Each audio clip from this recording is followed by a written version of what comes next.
Esta eu considero uma das passagens mais cruciais para o entendimento acerca da vontade soberana do Deus de Israel para a terra. Aqui nós percebemos o grande propósito do Senhor Jeová. Nós percebemos que aquilo que o Senhor requer de Moisés é que Moisés dissesse ao povo que ele queria para ele um reino de sacerdote e uma nação santa. Mas nós observamos que isso não aconteceu.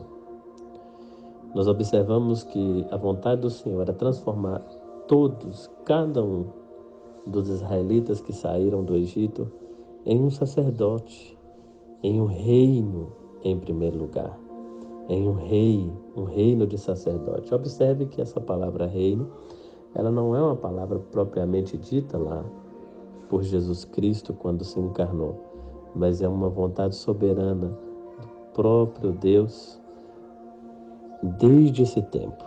Êxodo 19:6 deve ser um versículo a qual se tem um grande fundamento acerca da vontade, acerca do cálice do Senhor sobre a terra.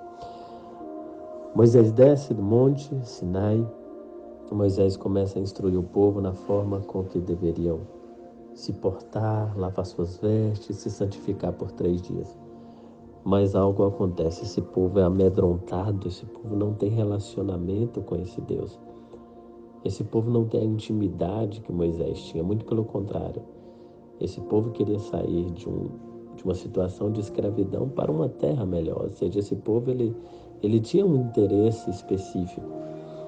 Ele, porventura, ele decidiu se desdobrar. Esse Deus apresentou algo um pouco melhor. Mas a verdade é que esse Deus, ele sempre quis dos seus filhos o relacionamento. O povo então lava suas vestes, passa 3 dias se santificando, se separando.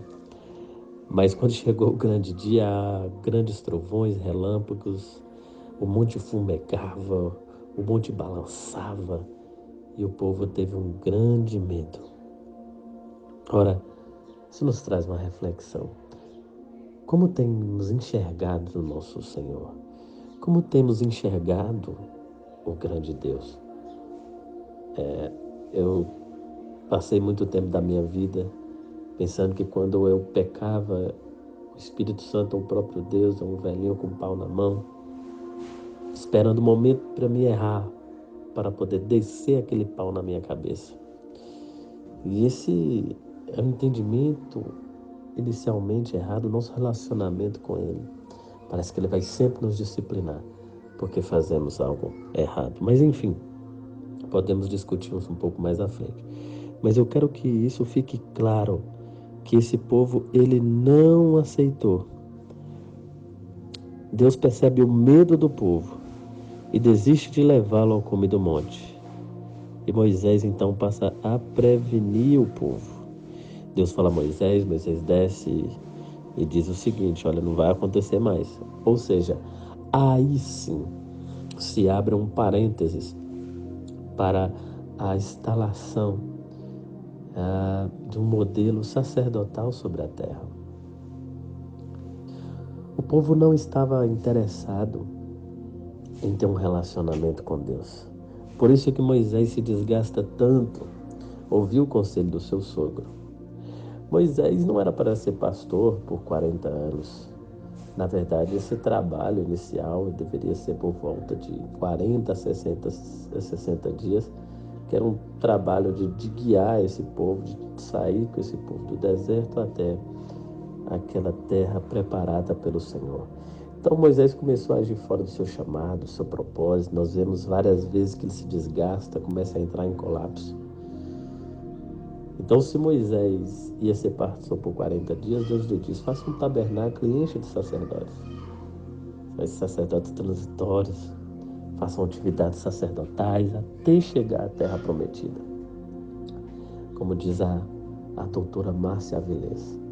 Mas quando você tem um tabernáculo por 40 anos, só fazendo obra de sacerdote, infelizmente, você já estragou uma geração. Então, qual era a tarefa do sacerdote de Moisés? Interceder, adorar, pregar. Parece muito com a vida real de hoje.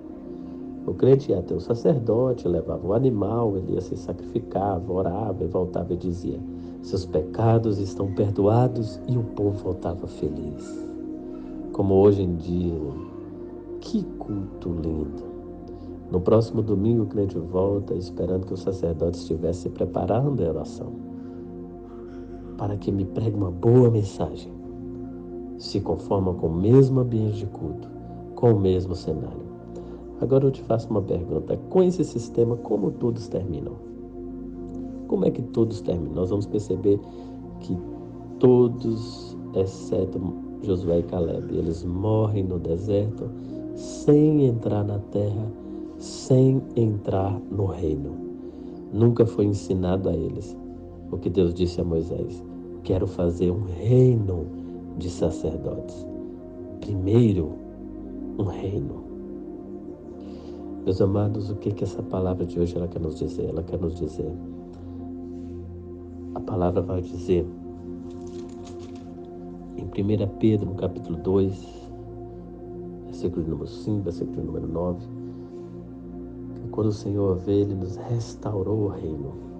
A vontade do Senhor e a direção é que cada um de nós temos pleno livre-arbítrio para poder entrar na presença do nosso Deus, para sermos reis, governantes e não sermos governados. Há uma estatística que diz que 98% da população mundial é governada por apenas 2%. Será que essa é a vontade do Senhor? Será que essa é a vontade do Senhor?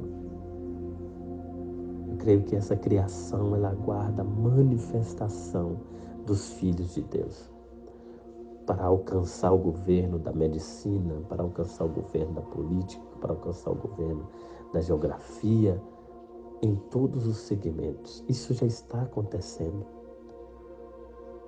E Deus quer usar você. Vá para a presença, vá para a fonte dele. Ele quer revelar o propósito específico do coração dele ao seu coração. Deus continue te abençoando.